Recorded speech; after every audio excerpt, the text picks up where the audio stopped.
If you told me all I had to do was warm the bench, do all the shopping I could do at Dubai Mall, take a few catches as substitute in some of the games, and then walk out to bat in the final to face to face one ball and score the winning runs, I'd sign up for that all day long, every single day of the week. Rinku Singh, what a champion. Hey, incredible game. And hey, it's a Rinku Singh world that we just live in. Yes, we do. And we also live in a world where India just knows how to beat Pakistan. 3-0, end of the Asia Cup final, amazing final, a final to remember, a final that we dreamed of, a final where the game swayed back and forth. Pakistan got up to a fantastic start. It looked like they were going to score 200. They end up doing Pakistan things and scored less than 150. India come out to bat. You think they're going to get off to a flying start, end up 20 for 3, and now everyone's biting their fingers. People's hearts are racing, mostly Indians' hearts are racing at this point. And then Tilak Verma plays the innings of his life so far, and he's only 22, I think, but was able to take India home and bring home the dub. No trophy, but they brought home the dub. Yeah, no, I think you summed it up perfectly there. What a game, what a match. And I think this was definitely worthy of a final and definitely worthy of a third game between India and Pakistan. I feel like every game Pakistan did get a little closer, as they did this match as well, going all the way to the 19th over in the final. But India, again, with such great depth, with such great skill, India played really, really well. And before we unpack the final, welcome back to another episode of the In Between Overs podcast. Don't forget to like and subscribe. We're your host of the day's play. I'm Taran. And I'm Ishan. All right, now let's unpack it. What a final.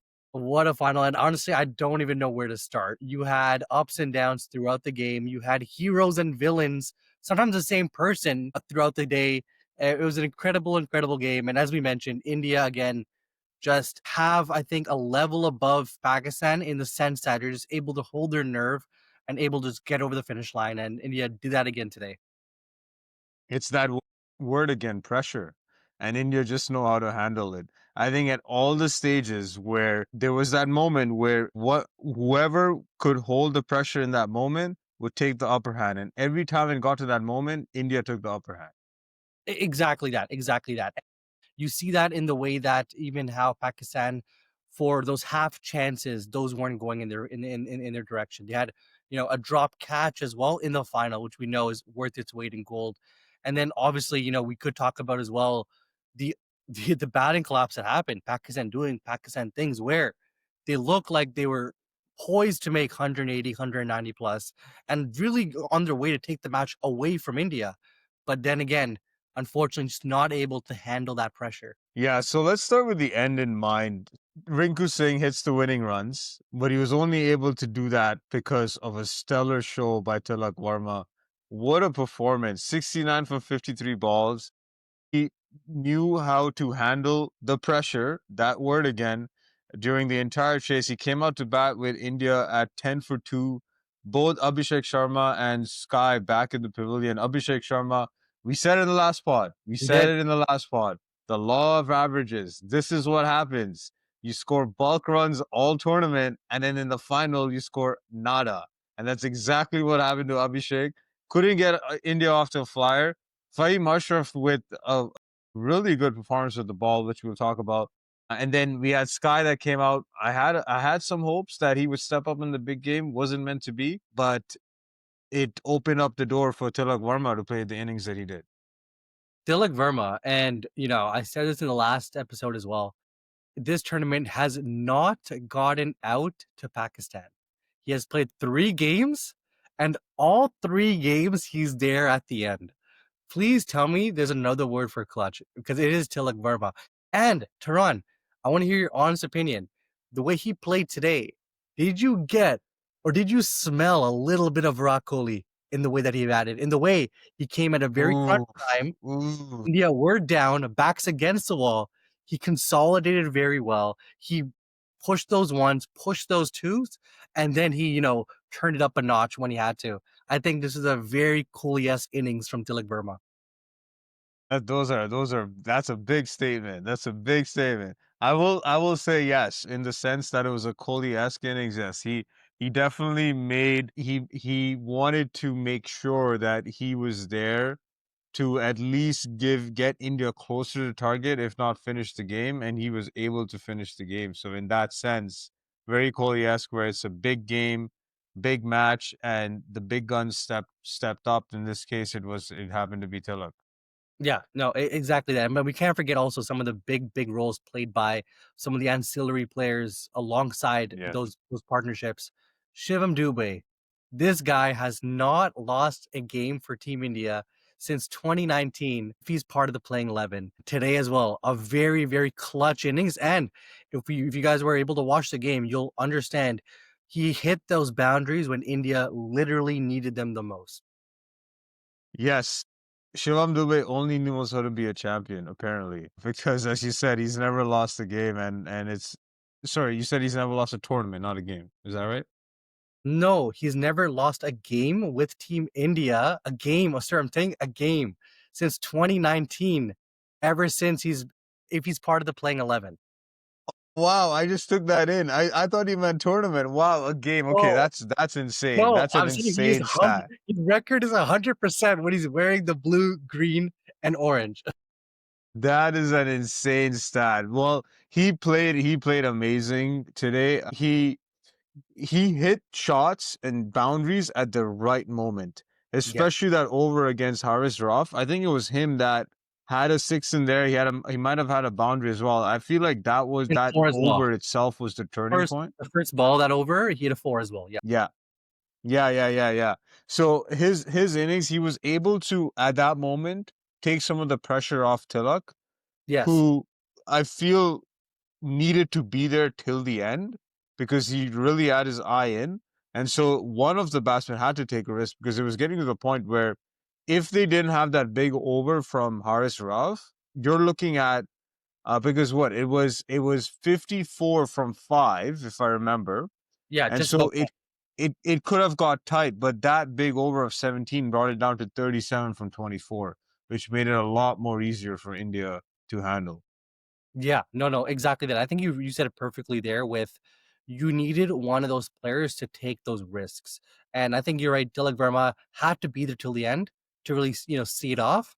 So Shivam Dube, using those as the commentators were saying, those long levers and really getting underneath the ball. He hit some great boundaries. Yes.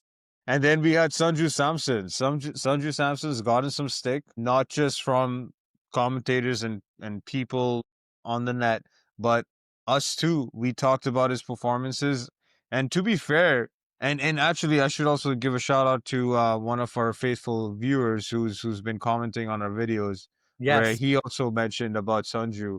And we agreed that he looked a little out of sorts in terms of the clarity, in terms of his approach. Of course, he's been opening in the recent past, and he was asked to shift down to make room for Shubman at the top. And to be fair to him, he has scored in the opportunities that he got. He has scored runs. It may not be at the clip that we wanted it, but it was important runs nonetheless.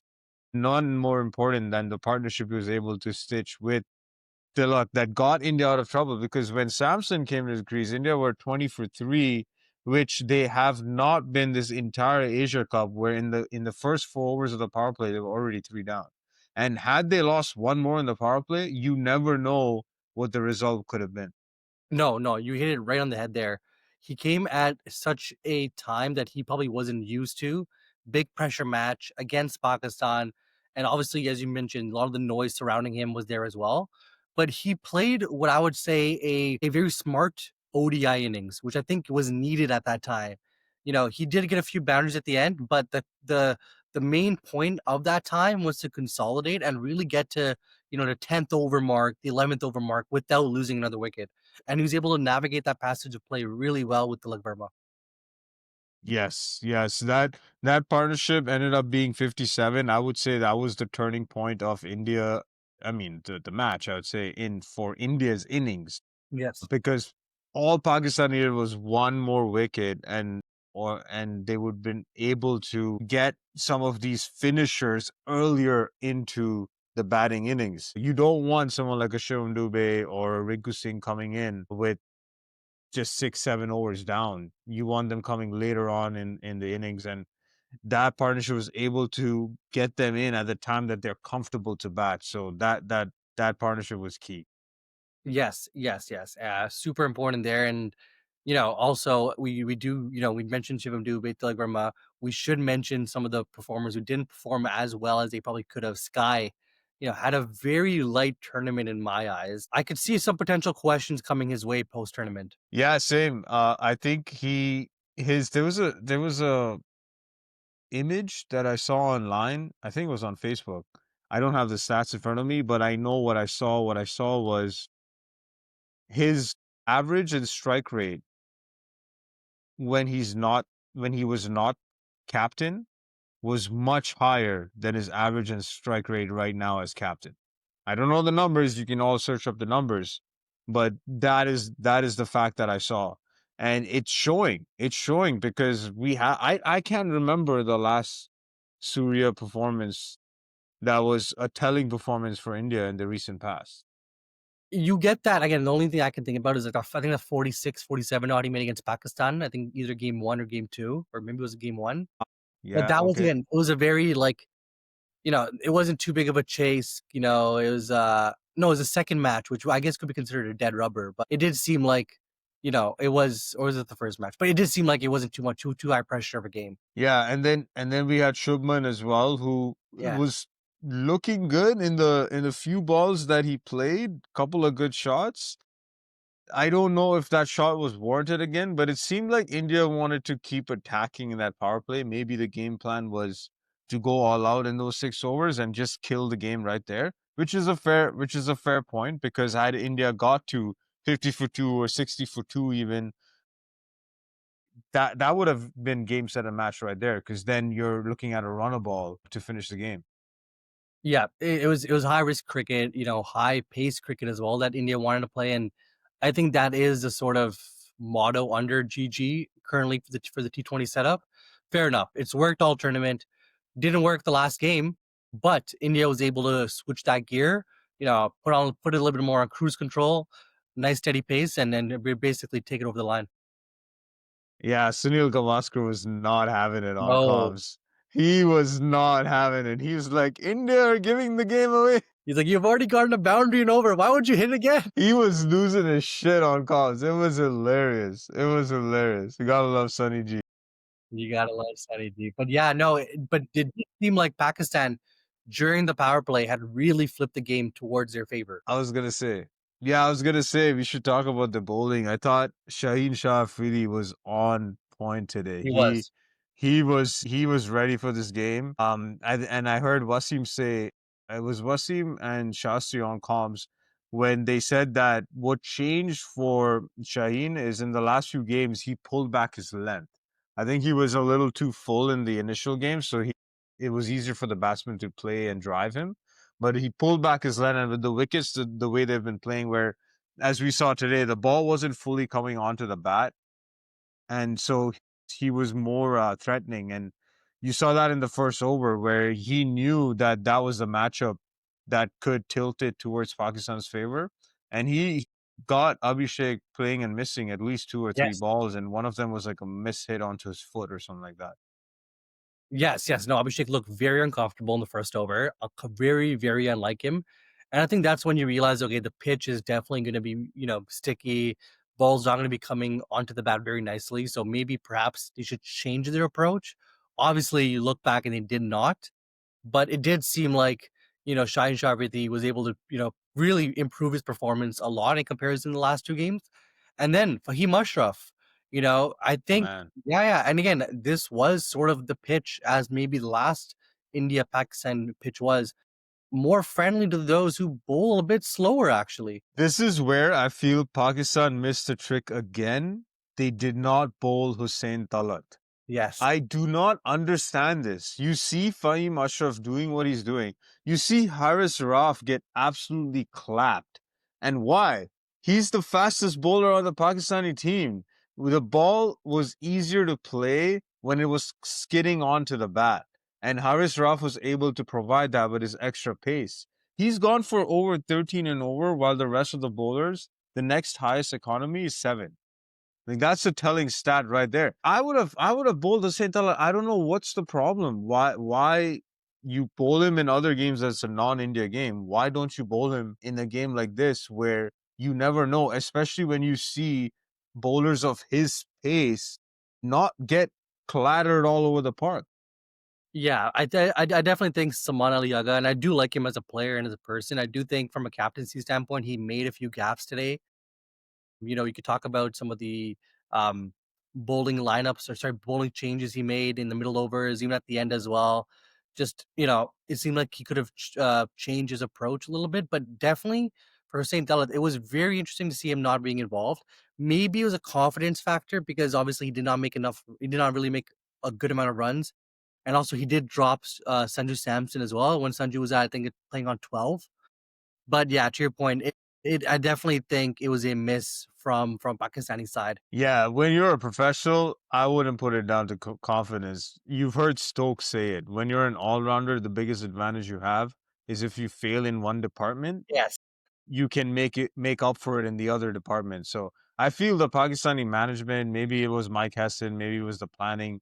They just figured that Hussein Talat wouldn't have the success that he could against India, which is unfortunate because I feel they needed someone else instead of Rauf. Rauf was just having an off day. It wasn't his pitch, and the guy got absolutely smacked. He did, and everyone like some of the comments were saying he did more celebrations and wickets last 2 games against India, which is hilarious in my eyes. But no, I completely agree. And you think you raised a very interesting point about Mike Hessen because throughout the match, it definitely seemed like there was a lot of comms, a lot of tactics going from the dugout to the pitch. So I would have to say that if Saman Ali Aga was not playing Hussein or he made the decision not to, I definitely think Mike Hudson would have voiced that and gotten his way. So definitely, to your point, it definitely seems like it was a management decision to not bowl him. Yeah. So India were chasing 147, and that Yes. was because Pakistan, as you said at the start of the show, did Pakistan things. They started off in a very un-Pakistan manner, where they put on 84 for the first wicket. Saib Zada Farhan was having a match. He's at a tournament, actually. This was the second 50. We saw a more muted celebration this time. It's just a little bat raise this time. Hey! Sometimes with a lighter pocket, you kind of are a little muted. You can't afford that additional fine. But don't tell that to Bumrah. He didn't care. Yes. Oh, we will. Yes. No, interesting stuff. But yeah, to Yeah, your but point, it was a he spectacular. It he was played a great knock, and he's in great touch this yeah. entire year. Yeah, that 50 really gave Pakistan such a great start where they had a platform really to build off of. And I remember we were chatting on WhatsApp during that period where it really looked like Pakistan were going to score 180, 190, 200. And at that point, it felt like India just had to get to damage control and Yes. try to make sure that Pakistan don't take the target to something that could potentially be unreachable. And it felt like, okay, if India can get Pakistan between 170 to 200, they'll be good. But then out comes Varun Chakravarthy, starts off by taking Farhan's wicket, and then the other spinners were able to just wreak havoc. And I don't know what happened, but Pakistan completely fell apart. They lost 9 for 33. 9 for 33. That's a meltdown of epic proportion. Absolutely. And everyone on even on comms, you could just hear the Pakistani commentators, Waqar Yunus, Wasim Akram, just absolutely frustrated because they had such a opportunity to put up a target of note. Even if they played, even if they played and run a ball for the rest of the innings, they would have got to something more substantial than what they put up, which is hard to understand because it just felt like they just kept going and going and going for every shot even though they lost 2, 3 quick wickets, they still kept going, which didn't make sense to me because it was clear that India had the advantage and they needed to consolidate for a couple overs and they maybe needed to re-strategize. It felt like they really wanted that 190, 200 score. But when they were losing wickets the way they did, they should have pulled the reins back, especially in that over against Kuldeep, where it was his last over. They didn't need to hit him out. He's been the tournament's best bowler. He's been India's best bowler. He's been Sky's trump card. You gave him 3 wickets in his last over. It was no. And I think he gave only a wide. So it was supposed to be a triple maiden over, but he gave one wide, which is Oh, I didn't even realize. yeah, which is unreal in a T20 match. It would have been unreal in a test match. So no, I completely agree. Um, and it does have to go with, I think, a couple different factors. Once, and again, I do think Samani Aliaga raised this both in the post-match ceremony as well as in the Q&A session. Strike rotation. They needed to rotate strike. They needed to, find the gaps, turns of ones into twos. Kind of similar with what Tilak Verma did. But, I do think in their mind they had that golden target of 190, 200, where they thought reaching there would basically put the game away from India.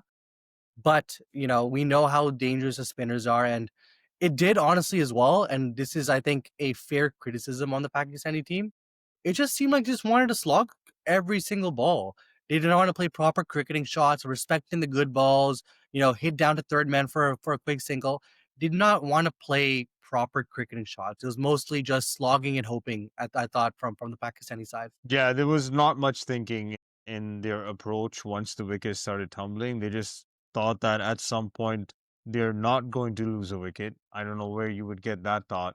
It's like when a team when you can sense that the momentum has changed, Yes. that's when you need to maybe change tactics and stem the momentum for the other side by doing something a little different.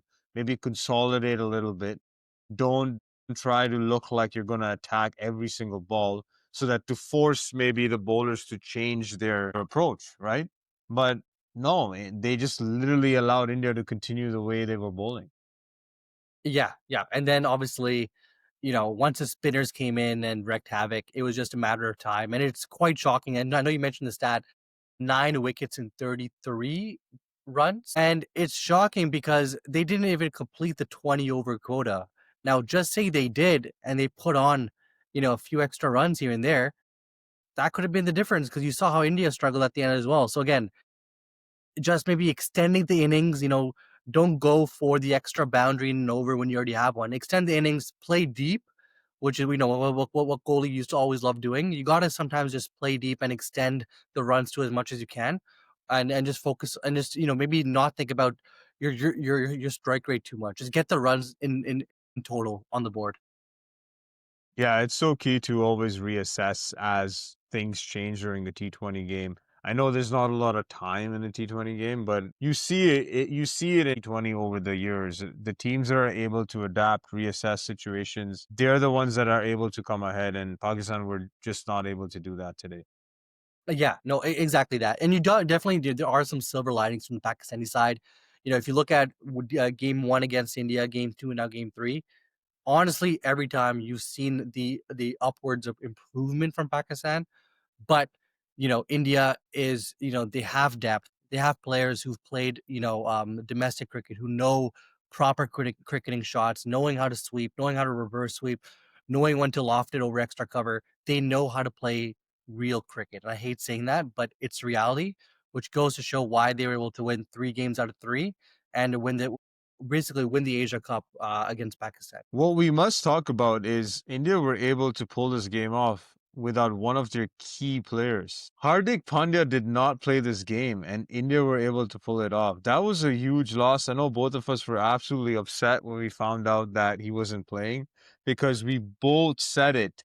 They should have rested Hardik Pandya against Sri Lanka, but they didn't. And here we are, he's injured, and you have Shivam Dube opening the attack. And I was so scared.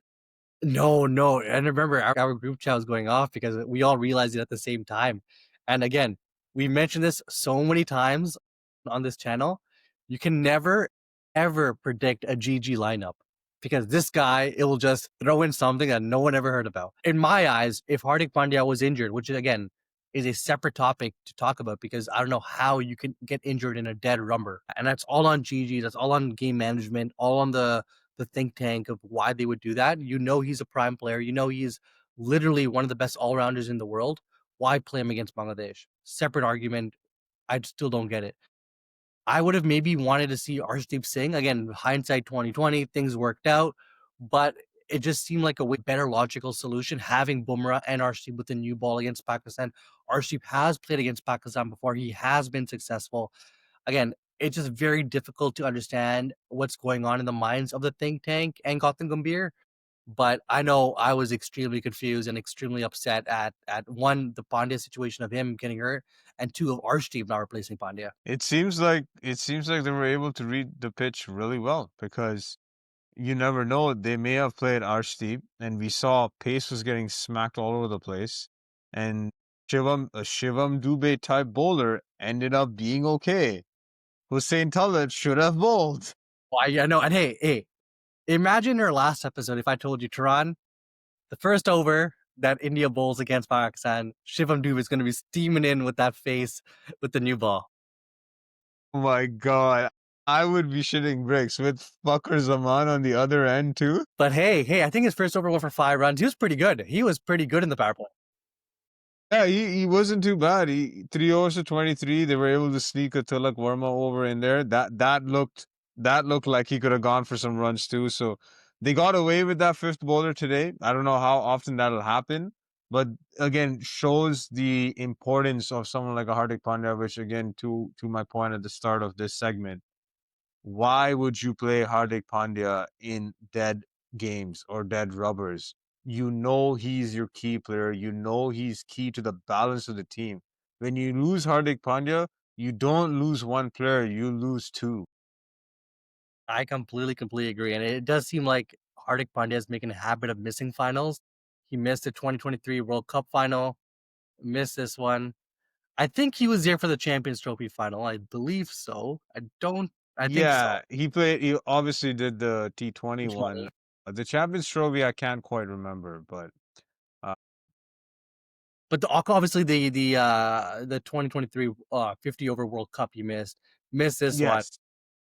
So I hopefully doesn't make it a habit because the T20 World Cup is only a few months away, and I think India will definitely want him in that squad. All right. Great way to end the tournament.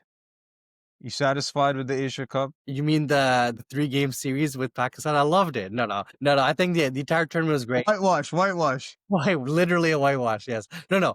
I think the tournament was great. I know there was a lot of different things surrounding the tournament. Obviously, controversy. Obviously, some gestures, some comments. You got to play cricket. You got to stick to cricket. Whatever happens, I think keep it within the game. It does add a little bit, as we were talking about this on the outside as well.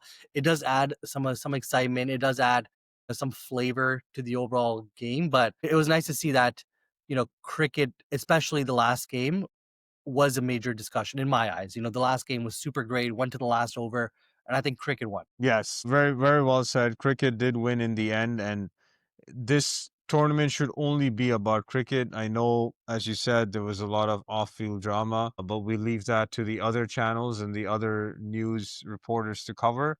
We're gonna stick with the cricket, and we thoroughly enjoyed this Asia Cup. I know I did. We didn't get as many close games, but the last few games were pretty close. And just like anything in life, usually you have a recency bias, and that's what I have right now. So the Asia Cup was a success. India won, so that makes it a double success, and really enjoyed covering it. Until then, that stumps.